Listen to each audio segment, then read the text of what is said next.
Halo semuanya, saya Agis Firmansyah, mahasiswa program studi pendidikan bahasa dan sastra Indonesia. Pada video presentasi kali ini, saya akan memaparkan materi yang sangat fundamental, yaitu tentang hubungan timbal balik antara filsafat ilmu dan ilmu pendidikan.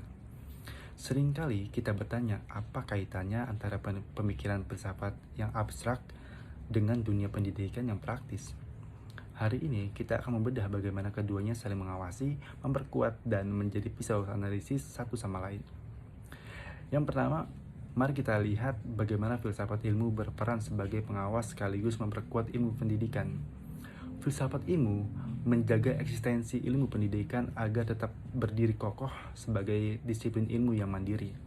Selain itu, filsafat ilmu menguji keilmian pendidikan, artinya metode, teori, dan praktik pembelajaran yang kita gunakan tidak boleh asal-asalan atau sekedar mitos, melainkan harus berbasis ilmiah dan metodologi. Terakhir, filsafat ilmu menyuntikkan nilai-nilai etis dan moral. Filsafat memastikan bahwa pendidikan bukan sekedar transfer ilmu untuk mencetak robot pekerja, melainkan untuk memanusiakan manusia.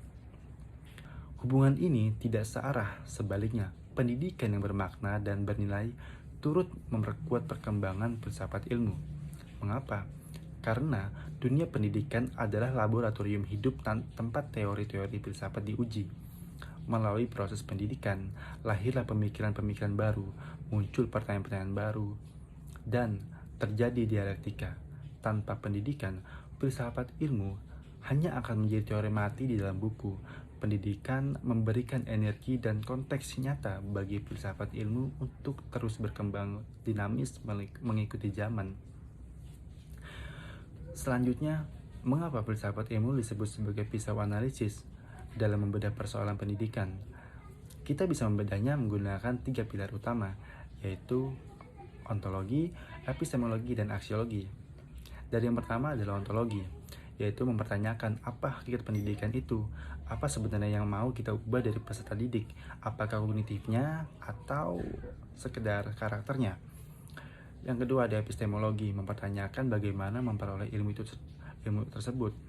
Ini membedah kurikulum, metode mengajar, dan bagaimana kebenaran ilmu itu disampaikan agar bisa diserap dengan benar. Dan yang ketiga adalah aksiologi, mempertanyakan untuk apa ilmu itu digunakan. Ini berbicara tentang orientasi nilai, moral, dan kebermanfaatan pendidikan bagi masyarakat. Dengan pisau analisis ini, kita tidak akan terjebak pada masalah permukaan, melainkan bisa melihat akar masalah dari setiap curat marut persoalan pendidikan. Sebagai contoh konkret, mari kita bedah kebijakan kurikulum merdeka yang saat ini diterapkan di Indonesia melalui kacamata filsafat ilmu. Secara ontologi, kurikulum ini memandang manusia sebagai individu yang merdeka dan memiliki potensi unik yang berbeda-beda. Secara epistemologi, pembelajarannya tidak lagi berpusat pada guru, melainkan berbasis proyek di mana siswa aktif membentuk pengetahuannya sendiri. Dan secara aksiologi, tujuannya sangat jelas, yaitu membentuk karakter nyata yang tertuang dalam profil pelajar Pancasila. Kesimpulannya adalah filsafat ilmu dan pendidikan adalah dua hal yang tidak bisa dipisahkan. Filsafat ilmu memberikan arah dan dasar yang kokoh, sementara pendidikan mewujudkan dalam tindakan nyata. Demikian yang bisa saya sampaikan. Terima kasih banyak atas perhatiannya dan mohon maaf jika banyak salah-salah kata. Semoga kedepannya kita bisa terus merefleksikan diri untuk memahami bagaimana pendidikan terus berjalan. Terima kasih banyak.